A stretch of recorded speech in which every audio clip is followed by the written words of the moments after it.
അഖിലേട്ടാ ഇന്ന് പണിമുടക്കാണ്. ഈ ഒരു മിനിറ്റ് അല്ല, ഈ വിഷയത്തിൽ തന്നെ ഈ പണിമുടക്കന്റെ ആവശ്യമുണ്ടോ എന്ന രീതിയിൽ സംസാരങ്ങൾ അഖിലേട്ടൻ കണ്ടിട്ടുണ്ടായിരിക്കും വാർത്ത. രണ്ടുമൊക്കെ എല്ലാ വിഷയത്തിലും പറ എന്താണ് കുറെ ആൾക്കാരുടെ തൊഴിൽ നഷ്ടപ്പെടുന്ന ഒരു പണിമുടക്ക് കൊണ്ട് ഈ പണിമുടക്കിന്റെ ആവശ്യമുണ്ടോ ഇല്ല എന്ന് തന്നെ ഭയങ്കര ഡിബേറ്റ് ആണ്. നീ നേരെ തിരുവനന്തപുരത്ത് പോകണം, AKG സെന്ററിൽ ചെല്ലണം, അവിടെ ഗോവിന്ദ മാഷിനോട് ഇത് ചോദിക്കണം, എളമരം കരീമിനോട് ഇത് ചോദിക്കണം. എന്നോട് ചോദിച്ചിട്ട് ഒരു കാര്യമില്ല. കാര്യം ഇന്നത്തെ എൻ്റെ എല്ലാ ആക്ടിവിറ്റിയും നടന്നു. ഈ പണിമുടക്ക് എന്നെ ബാധിച്ചിട്ടില്ല. അത് എന്നെ ബാധിക്കുന്ന സമയത്ത് നീ എന്നോട് ചോദിച്ചാൽ ഞാൻ പറയാം ഈ പണിമുടക്ക് എന്നെ ബാധിച്ചിട്ടുണ്ടോ. ഞാനിപ്പോൾ ഇവിടെ രാവിലെ വന്നു, യാത്ര ചെയ്തു, വന്നു, കളിച്ചു. കൊല്ലത്തുനിന്ന് എന്നെ കാണാൻ വേണ്ടിയിട്ട് കുറച്ച് പേര് വന്നിട്ടുണ്ടായിരുന്നു, അവരെ കണ്ടു. പല കാര്യങ്ങളിലും ജനങ്ങളിലെ ഇറങ്ങി നടന്നിട്ട് അവർക്ക് വേണ്ടിയിട്ട് അഭിപ്രായം പറയുന്ന ഒരാളാണ് അഖിലേട്ടൻ. നടക്കുന്നൊന്നുമില്ല, നിങ്ങൾ ഇങ്ങനെ എന്റെ പുറകെ നടക്കുമ്പോൾ അഭിപ്രായം പറയേണ്ടി. അല്ല, ശരിക്കും ഈ വിഷയത്തിലോ ശരിക്കും സത്യമായിട്ട് പറയുകയാണെങ്കിൽ എന്താണ് അഭിപ്രായം? ഇത് അതാ ഞാൻ പറഞ്ഞത്, പണിമുടക്കെന്നല്ല, ഹർത്താലെന്നല്ല, അടിസ്ഥാനപരമായി ജനങ്ങളെ ബുദ്ധിമുട്ടിക്കുന്ന ഒരു സമരങ്ങളോടും ഒരു കാലങ്ങളായിട്ട് യോജിപ്പില്ലാത്ത ഒരാളാണ് ഞാൻ. പിന്നെ ചില സൂചനകളുണ്ടാവും. നമ്മുടെ സമരത്തിന് അങ്ങനെ നല്ല മുദ്രാവാക്യം, സൂചന കണ്ടു പഠിച്ചില്ലെങ്കിൽ അത് നാടിന് വേണ്ടിയാവണം. ഇപ്പം നാട്ടിൽ പ്രയോജനപ്പെടുന്ന, ജനങ്ങൾക്ക് ഉപകാരപ്പെടുന്ന ഒരു കാര്യം ഗവൺമെൻറ്റിൻ്റെ ഭാഗത്തു നിന്ന് കിട്ടാൻ വേണ്ടിയിട്ട്, ഗവൺമെൻറ്റിൻ്റെ ശ്രദ്ധയിലേക്ക് അത് പെടുത്താൻ വേണ്ടിയിട്ട് നമ്മൾ സമരം ചെയ്യും. അപ്പം ഞാൻ മുമ്പ് ജോജിച്ചേട്ടൻ ഒരു സമരത്തിൽ പോയി പ്രശ്നം ഉണ്ടാക്കി വലിയ വിവാദമായ സമയത്തും അന്ന് ഞാൻ ഒരുപാട് സപ്പോർട്ട് ചെയ്യുന്ന രാഷ്ട്രീയ ആശയമായിട്ട് കൂടിയും ഞാൻ കോൺഗ്രസ്സിലെ പല ആൾക്കാരുടെ അന്നും ഇത് തന്നെയാണ് പറഞ്ഞത്.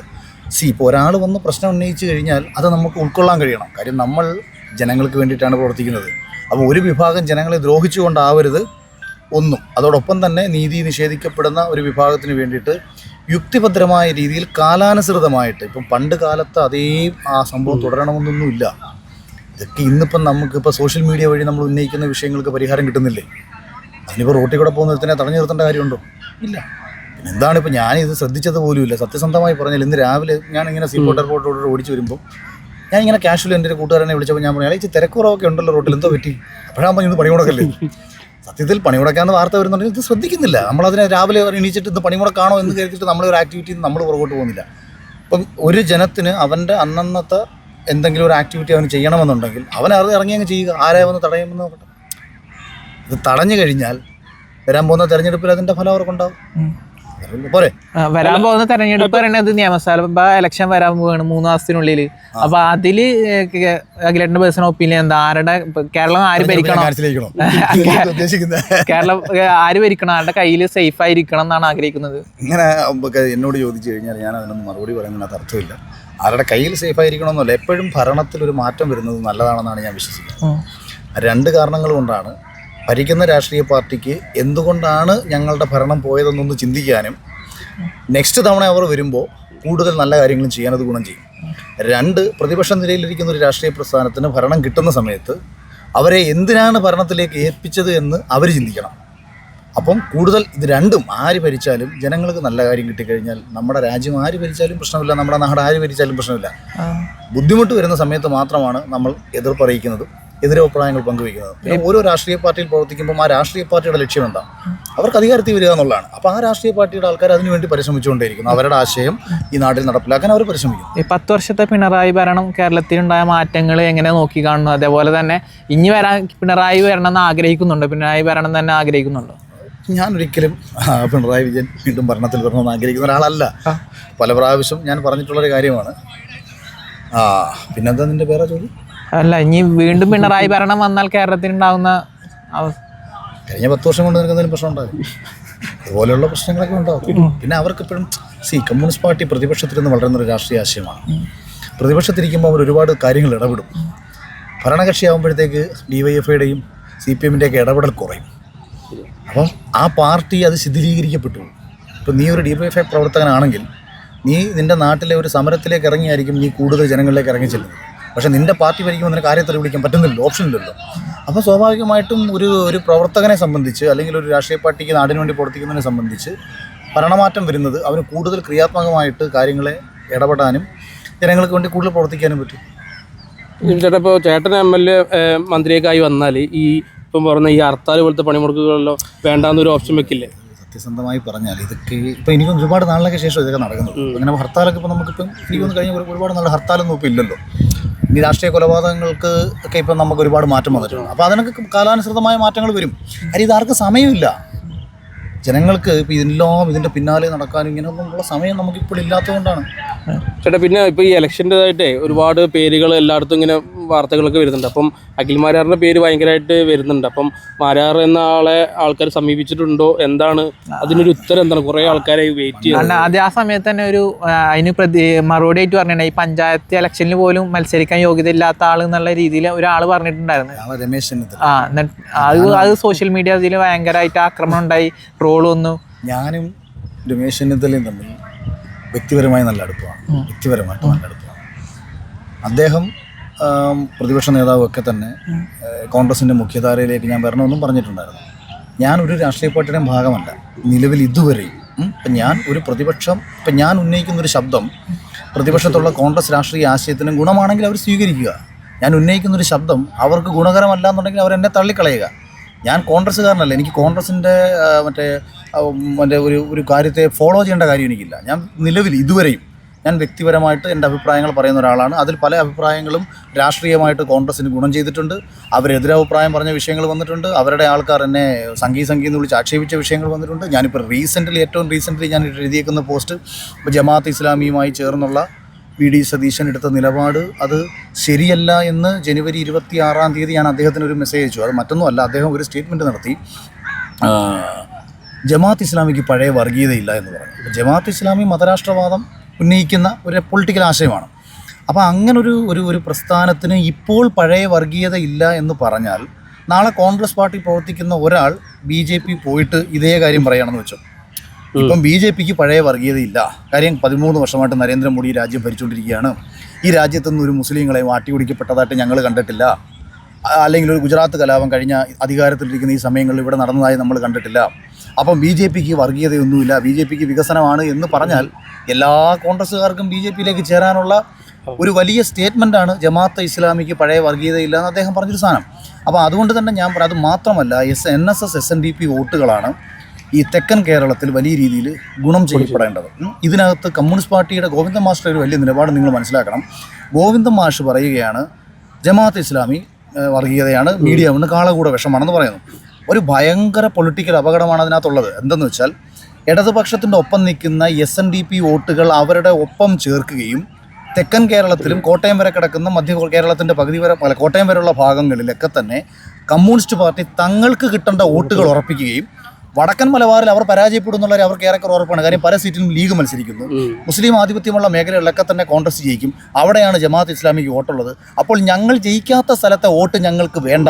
ഭൂരിപക്ഷം കൂടും ചിലപ്പോൾ. ജമാഅത്ത് ഇസ്ലാമി കൂടെ വരുമ്പോൾ UDFൻ്റെ ഭൂരിപക്ഷം ആ മേഖല കൂടും.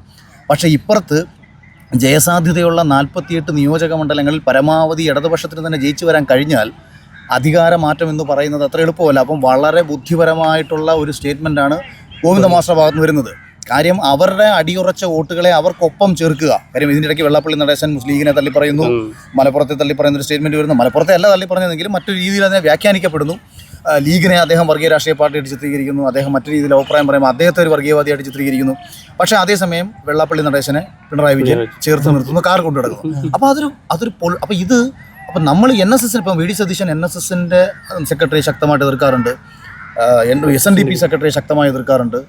അതേ നിലപാടിൽ തന്നെ എന്തുകൊണ്ട് ഇപ്പുറത്തെ നിലപാട് എടുക്കാൻ കഴിയാത്തിടത്ത് അപകടമുണ്ടെന്ന് പറഞ്ഞാണ്. അപ്പോൾ എന്നെ എല്ലാവരും ചേർന്ന് സംഖ്യയാക്കുകയാണ്. അപ്പോൾ എല്ലാവരും കൂടെ ചേർന്ന് നമ്മളൊരു അഭിപ്രായം പറഞ്ഞു കഴിഞ്ഞാൽ പിന്നെ സംഖ്യയായി മാറുകയാണ്. ഇപ്പം കുറേ ആൾക്കാർ പറയുന്നുണ്ട് നിനക്ക് കോൺഗ്രസ് സീറ്റ് തരാത്തത് കൊണ്ടാണോ? എനിക്ക് കോൺഗ്രസ് സീറ്റ് തരണമെന്ന് ഞാൻ പറഞ്ഞിട്ടില്ല. ഞാൻ ഇന്നും ഒരു ഇൻഡിപെൻഡൻ്റായിട്ട് നിൽക്കുന്ന ആളാണ്. എനിക്ക് വരുമാനമുണ്ട്. ഞാൻ മറ്റൊരു മേഖലയിൽ ഇപ്പോഴും അത്യാവശ്യം കുഴപ്പമില്ലാതെ 4 പേർക്കിടെ ശ്രദ്ധിക്കപ്പെട്ടു പോകുന്ന കാര്യമാണ്. ഒരു തെരഞ്ഞെടുപ്പിൽ ഒരു കോൺഗ്രസിൻ്റെ ഒരു സീനിയർ നേതാവ് എന്നോട് തന്നെ പറഞ്ഞൊരു കാര്യമാണ്, ഒരു 30 ദിവസത്തെ ആൾ കളിക്കാൻ വേണ്ടി തെരഞ്ഞെടുപ്പിൽ സീറ്റ് ചോദിച്ച് വരുന്ന ധാരാളം പേരുണ്ട്. അവർക്കറിയാം ജയിക്കത്തില്ലെന്ന്. പക്ഷേ ഈ 30 ദിവസത്തെ ആൾ കളിക്ക് വേണ്ടി വരും. അഖിലിനെ പോലൊരാൾക്ക് എന്തിനാണ് അങ്ങനെ ആൾ കളിക്കേണ്ട കാര്യം? ഇത് എൻ്റെ അടുത്തൊരു കോൺഗ്രസിൻ്റെ വലിയൊരു ലീഡർ ചോദിച്ചാണ്. അതുകൊണ്ട് അതായത് അദ്ദേഹം എന്നോട് പറഞ്ഞൊരു ഉപദേശമാണ്, പാർട്ടി സീറ്റ് തന്നാലും ജയസാധ്യതയുള്ള സീറ്റിലേ പോയി മത്സരിക്കാവൂ, ഇല്ലെങ്കിൽ ജീവിതത്തിൽ പാളിച്ചകൾ പറ്റും. ഞാൻ ജഗദീഷ് ചേട്ടനുമായിട്ട് സംസാരിച്ചിട്ടുണ്ട്. അപ്പം തെരഞ്ഞെടുപ്പ് ഞാൻ രാഷ്ട്രീയം സംസാരിക്കാനും രാഷ്ട്രീയത്തിൽ ഇടപെടാനും ഒക്കെ ഇഷ്ടപ്പെടുന്ന ഒരാളാണ്. പക്ഷേ പ്രശ്നം അവിടെ എവിടെയാണ് ഞാൻ കംഫർട്ട് ആവുന്നത്? ഇപ്പം എനിക്ക് ഇന്ന് ഒരു ആശയത്തോടും നമുക്ക് ഇതിനകത്ത് ആശയങ്ങളൊന്നുമില്ല.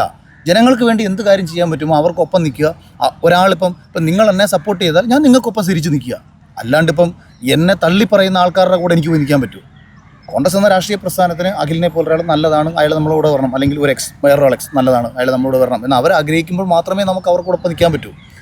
നിലവിൽ പ്രതിപക്ഷ നേതാവായിട്ടായാലും വിദേഹമായിട്ടായാലും KC വേണുഗോപാലിനെ ഞാൻ കണ്ടിട്ടുണ്ട്. അപ്പോൾ ഇതൊക്കെ വ്യക്തിപരമായ ബന്ധങ്ങളാണ്. അത് പൊളിറ്റിക്കലി കൺവേർട്ട് ആവണോ വേണ്ടെന്ന് ഞാനും തീരുമാനിച്ചിട്ടില്ല.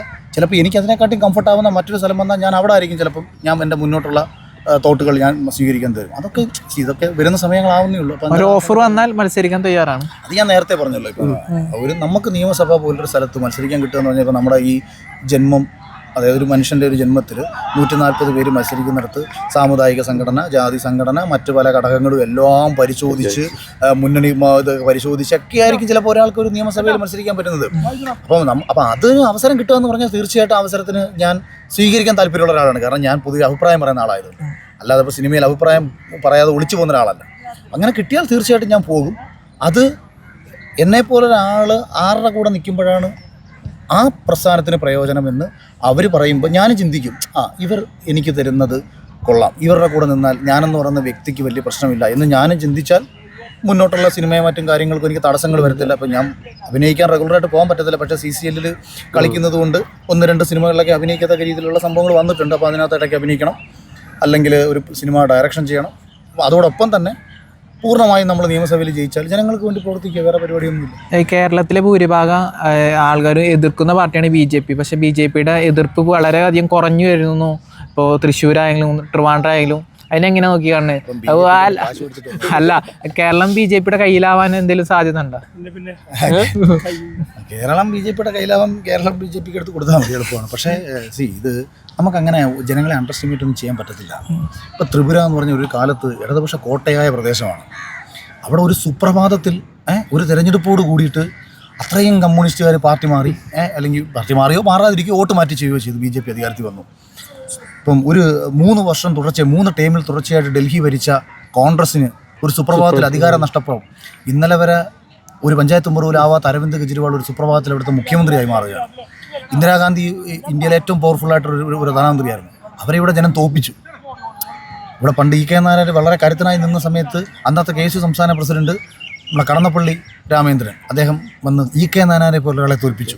അതുകൊണ്ട് തെരഞ്ഞെടുപ്പിലെ ജയവും തോൽവി എന്നൊന്നും പറയുന്നത് നമ്മൾ ഒരിക്കലും പ്രെഡിക്റ്റ് ചെയ്യരുത്. അങ്ങനെ പ്രെഡിക്റ്റ് ചെയ്താൽ ഈ ജനത്തെ അണ്ടർസ്റ്റിമേറ്റ് ചെയ്യുന്നതിന് തുല്യമായിപ്പോകും. അപ്പം BJP നല്ലത് ചെയ്താൽ, BJP ചെയ്യുന്ന കാര്യങ്ങൾ നല്ലതാണെന്ന് കേരളത്തിലെ ജനതയ്ക്ക് തോന്നിയാൽ, BJP അധികാരത്തിൽ വരുന്നത് കൊണ്ട് ഈ നാടിന് പ്രയോജനമുണ്ടെന്ന് അവർക്ക് തോന്നിയാൽ വോട്ട് ചെയ്യും. തോന്നിയില്ലെങ്കിൽ അവർ വോട്ട് ചെയ്യത്തില്ല. അത്രയല്ലേ ഉള്ളൂ. അതിപ്പം ഇതിനകത്ത് ജാതിയും മതമൊന്നും നമ്മൾ കൂട്ടിക്കെട്ടേണ്ട കാര്യമൊന്നുമില്ല. മുസ്ലിം സമൂഹത്തിന് നാളെ തോന്നുകയാണ് അതിന് BJP എന്താ പ്രശ്നം, അപ്പോൾ അവർ വോട്ട് ചെയ്യും. അതല്ല അവർക്ക് കുഴപ്പമാണെന്ന് തോന്നിയാൽ അവർ വോട്ട് ചെയ്തില്ല. പിന്നെ ഓരോ പൊളിറ്റിക്കൽ ആശയവും മുന്നോട്ട് വയ്ക്കുന്ന അവരുടെ ഒരു വിജയ സാധ്യതയ്ക്ക് വേണ്ടി അവർ ഉപയോഗിക്കുന്ന ചില സ്ട്രാറ്റജീസ് ഉണ്ട്. അത് എല്ലാവരും ഉപയോഗിക്കുന്നത്, BJP മാത്രമല്ല. ഹിന്ദുക്കൾ കൂടുതലുള്ള സ്ഥലത്ത് BJP ഹിന്ദു വർഗീയത പറയുമെങ്കിൽ നമ്മുടെ കേരളത്തിൽ ജാതീയപരമായിട്ട് നോക്കിയിട്ടല്ലേ ആളെ നിർത്തുന്നത്.